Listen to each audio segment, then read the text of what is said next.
All right, guys. So, as promised, I was going to give you my thoughts on the post that I made yesterday.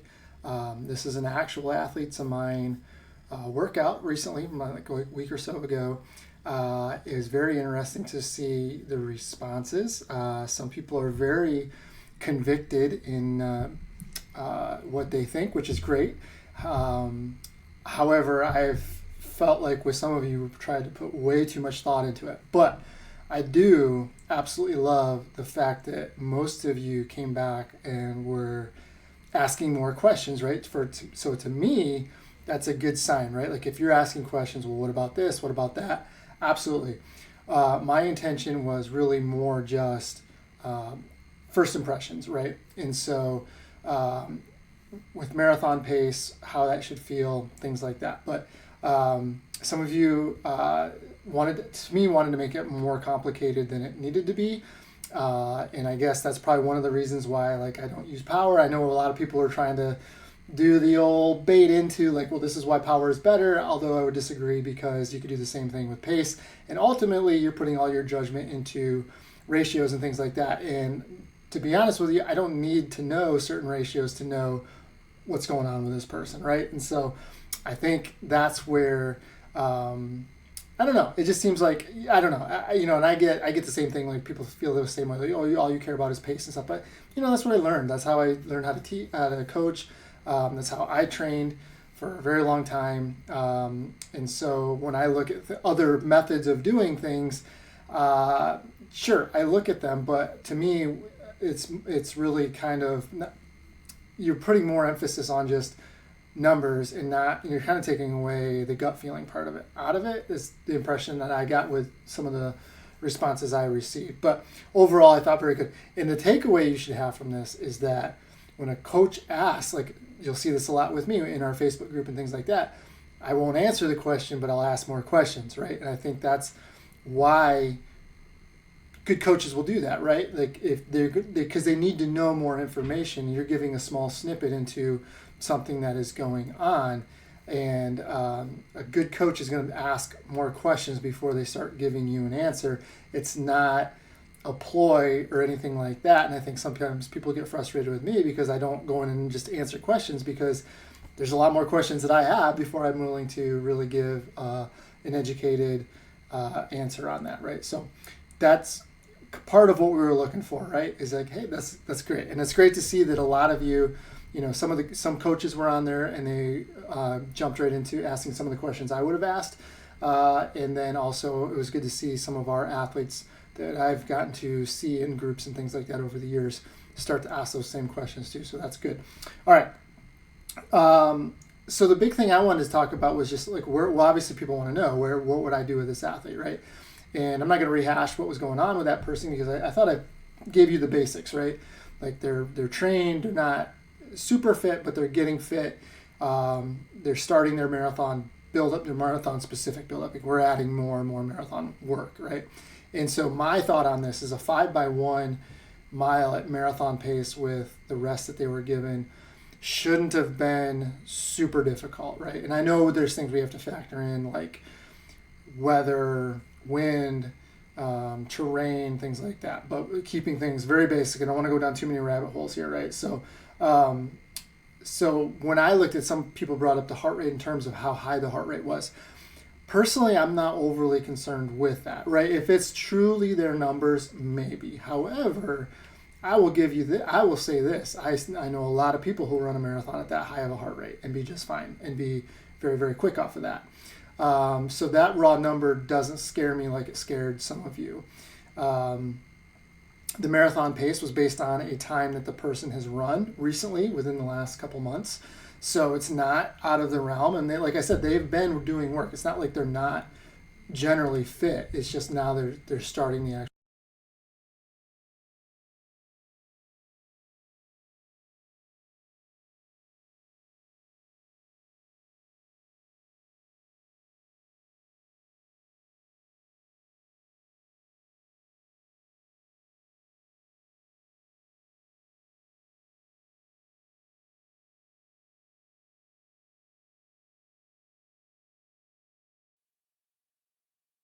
in terms of what we were looking for.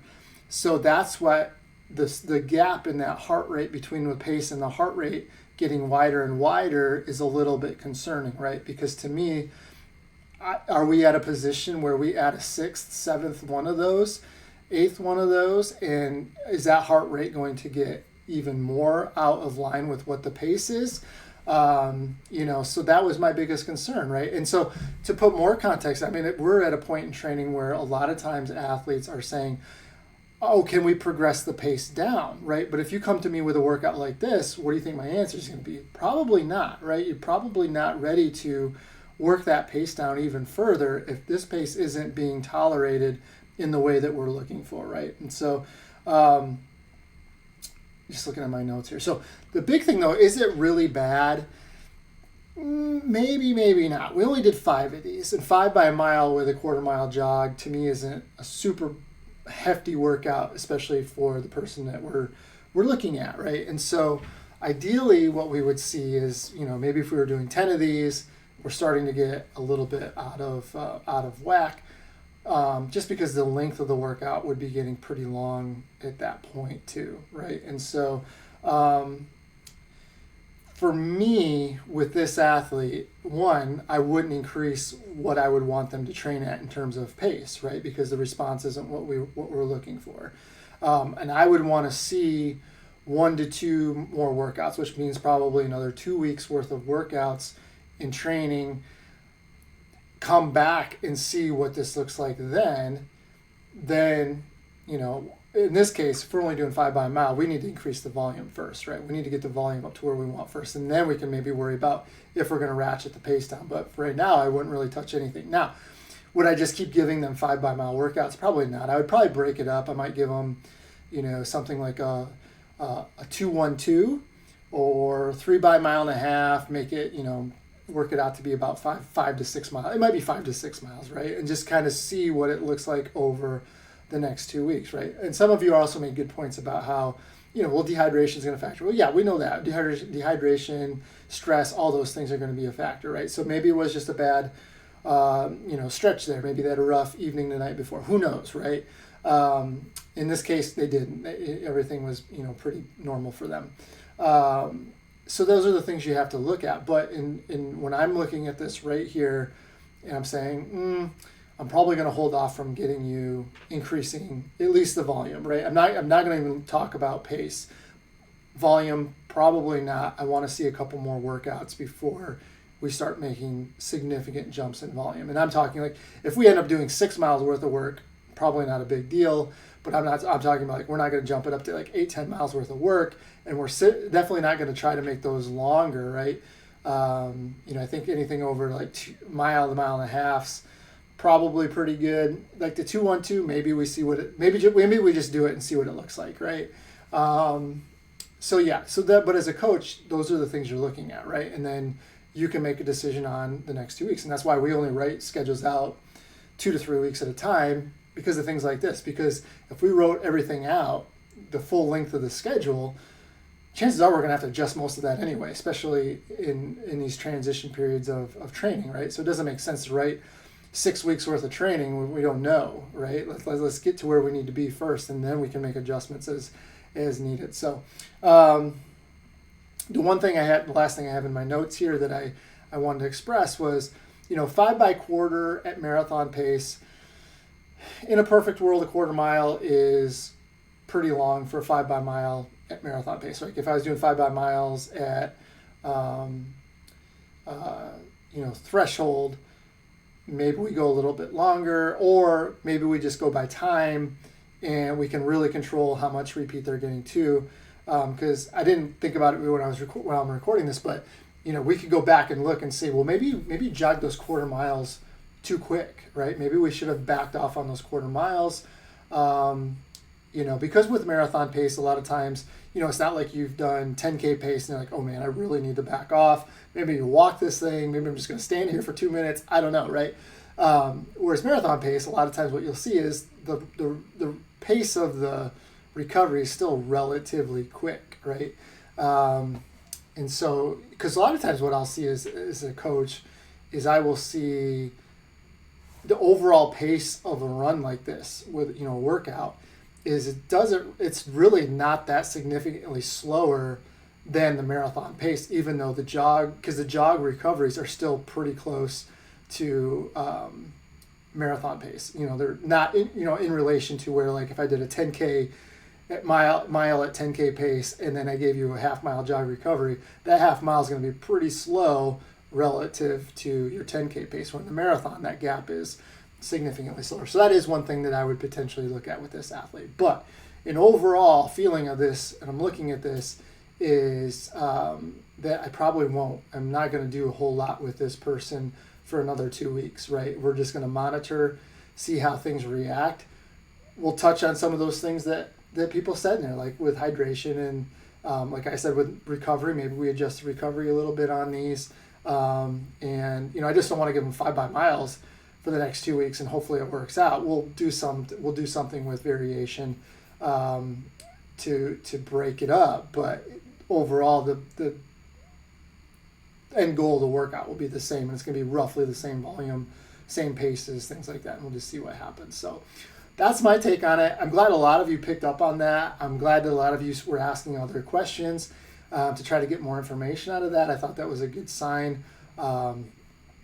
And overall, I thought it was good, but a good exercise, right? To look at, like, no pun intended, to look at, like, and this, you can take this with you as an athlete too. Like, if you're in your head thinking, wow, okay, maybe it's time to increase paces. Well, you can look at workouts like these and you can say, oh, well, maybe not. Maybe I'm not quite ready, right?